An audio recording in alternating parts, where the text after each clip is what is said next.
सासू माँ की नई सहेली। प्रिया किचन में चाय बना रही होती है और सुमन ड्राइंग रूम में बैठकर मजे से टीवी देख रही होती है। तभी दरवाजे की घंटी बजती है। प्रिया, जरा देखना तो कौन आया है। देखती हूँ मम्मी जी। प्रिया दरवाजा खोलती है तो सामने पड़ोस वाली विमला आंटी खड़ी होती है। नमस्ते आंटी जी, कैसी हैं आप? मैं तो बिल्कुल ठीक हूँ बेटा, पर तेरी सास को क्या हुआ है?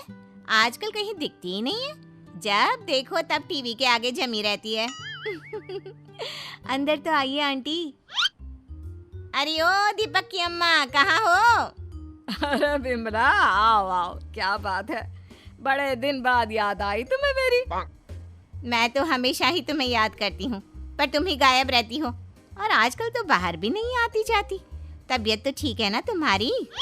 अरे तबीयत को क्या होना है, इस उम्र में तो कुछ ना कुछ लगा ही रहता है।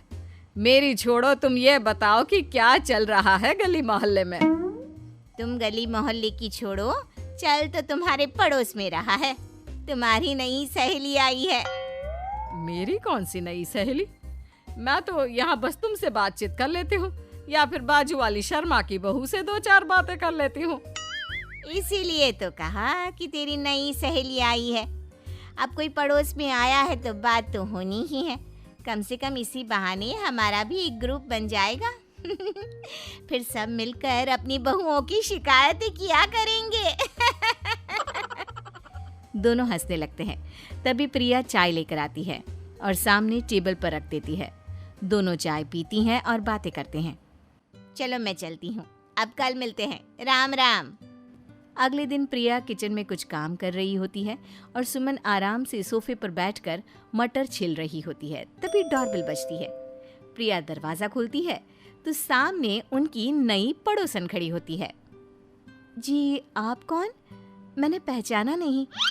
नमस्ते बेटा, मैं शारदा, आपके बगल वाले घर में अभी 2-4 दिन पहले ही शिफ्ट हुए हैं। ओह अच्छा अच्छा अच्छा, नमस्ते आंटी, अंदर आइए ना आप। देखिए तो मम्मी जी, आज कौन आया है। इतना कहकर प्रिया किचन में चाय बनाने चली जाती है। नई पड़ोसन को घर पे देखकर सुमन थोड़ा हैरान हो जाती है। नमस्ते बहन जी, मैं शारदा, आपकी नई पड़ोसन। अच्छा अच्छा, आप हैं हमारी नई पड़ोसन। आइए आइए, और बताइए कैसी हैं आप? जी बिल्कुल ठीक हूँ। वो दरअसल घर पर छोटी सी पूजा रखवाई थी, बस उसी का प्रसाद देने चली आई। सोचा इसी बहाने नए पड़ोसियों से भी मुलाकात हो जाएगी। ये तो बहुत अच्छा सोचा आपने। सुमन प्रिया को आवाज लगाती है।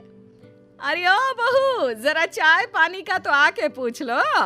ये आजकल की बहुएं भी ना, जब तक बोलो नहीं तब तक कुछ नहीं करेंगी। आई मम्मी जी। प्रिया चाय लेकर आती है। दोनों बैठकर चाय पीती हैं और खूब सारी बातें करती हैं। अच्छा बहन जी, अब मैं चलती हूँ, फिर मिलते हैं। अब तो आना जाना लगा ही रहेगा। शारदा के जाने के बाद प्रिया किचन से बाहर आती है। क्या बात है मम्मी जी, आप दोनों को देखकर तो लगा ही नहीं कि पहली बार मिल रही हो। आप दोनों तो बिल्कुल बिछड़ी हुई सहेलियों की तरह बातें कर रही थी। अरे जब दो औरतें मिल जाती है ना, तो बातें अपने आप ही निकल आती है। अब तू अपने काम पर ध्यान दे, बातों पे नहीं। ऐसे ही कुछ दिन बीत जाते हैं। अब सुमन और शारदा अच्छी सहेलियां बन गई होती हैं। दोनों एक साथ मंदिर जाती, मार्केट जाती और कभी कभी तो विमला भी इनके साथ मिलकर खूब हंसी ठिठोली करती। एक शाम तीनों बैठकर सुमन के घर पर चाय पी रही होती हैं कि तभी बहुत तेज बारिश शुरू हो जाती है। सुमन जोर से प्रिया को आवाज लगाती है। प्रिया, ओ प्रिया, देख कितनी तेज बारिश हो रही है। जाके छत से सारे कपड़े ले आ, नहीं तो सब भीग जाएंगे। सुमन 2 बार आवाज लगाती है लेकिन प्रिया का कोई जवाब नहीं आता। शायद प्रिया कुछ काम कर रही है, इसीलिए कुछ जवाब नहीं दे रही। अरे काहे का काम, आराम फरमा रही होगी महारानी। तभी प्रिया बीमार हालत में अपने कमरे से बाहर निकलती है। हाँ मम्मी जी, क्या हुआ? मेरी तबीयत थोड़ी ठीक नहीं है ना, इसलिए आग लग गई। अरे सारे कपड़े भीग गए और तुझे सोने से फुर्सत नहीं है। सबके सामने सुमन के मुंह से ऐसी बातें सुनकर प्रिया उदास हो जाती है और छत से कपड़े उतारने चली जाती है। सुमन, ये क्या बात हुई? प्रिया ने बताया ना कि उसकी तबीयत ठीक नहीं, इसलिए उसकी आंख लग गई। तुम भी ना खामखा उसे सबके सामने सुना दिया। अरे आप नहीं जानती शारदा जी, कुछ बहुएं ना बहुत आलसी होती है, घर का एक काम नहीं करना चाहती। ऐसा नहीं है सुमन, तुम्हारी बहू तो बहुत प्यारी है, तुम्हारी सारी बात भी तो मानती है। हाँ सुमन, तुम प्रिया के बारे में ऐसा क्यों सोचती हो?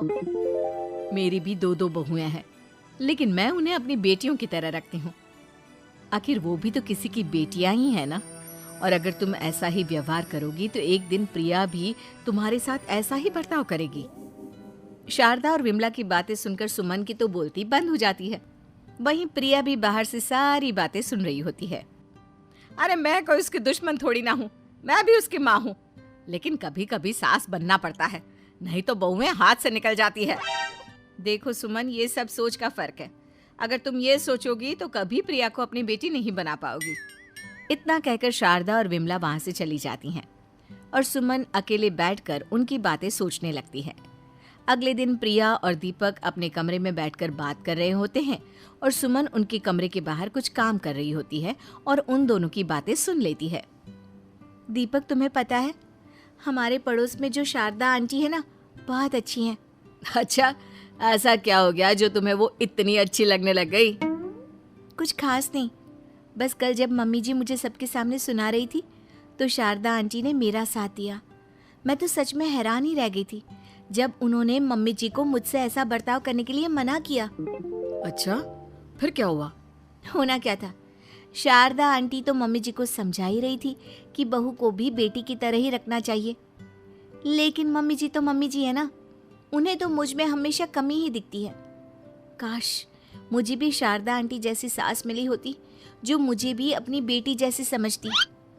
सुमन ये सब सुनकर बहुत उदास हो जाती है और वहां से चली जाती है।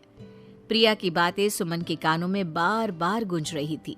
उसे बहुत शर्मिंदगी महसूस हो रही थी कि उसने प्रिया के साथ बहुत गलत किया है। अगले दिन सुमन शारदा और विमला को बुलाती है। क्या बात है सुमन, आज तूने ऐसे अचानक क्यों बुलाया? सब ठीक तो है ना? हाँ हाँ, सब ठीक है, तुम दोनों बैठो तो सही। तब तक दीपक और उसके पापा भी आ जाते हैं। प्रिया, तुम भी आ जाओ। क्या हुआ मम्मी जी, आपने बुलाया? हाँ प्रिया बेटा, मैं आज सबके सामने तुमसे माफी मांगना चाहती हूँ। मैंने आज तक तुम्हारे साथ बहुत बुरा व्यवहार किया है, लेकिन तुमने कभी भी मेरे साथ बुरा बर्ताव नहीं किया। मुझे अपनी गलती का एहसास हो गया है, हो सके तो मुझे माफ कर देना। प्रिया अपनी सास की बातें सुनकर हैरान हो जाती है। उसकी आंखों में आंसू आ जाते हैं। प्लीज मम्मी जी, आप मुझसे माफी मत मांगिए, मैं भी आपकी बेटी ही हूँ। वैसे एक थैंक यू तो मेरी नई सहेली को भी बनता है, जिसकी वजह से मुझे मेरी गलती का एहसास हुआ। शारदा बहन, आपका बहुत बहुत शुक्रिया जो आपने मेरी आंखें खोल दी। अरे क्या सुमन, तुम भी ना? तो फिर इसी बात पर चाय और पकोड़े हो जाए? हाँ हाँ, क्यों नहीं।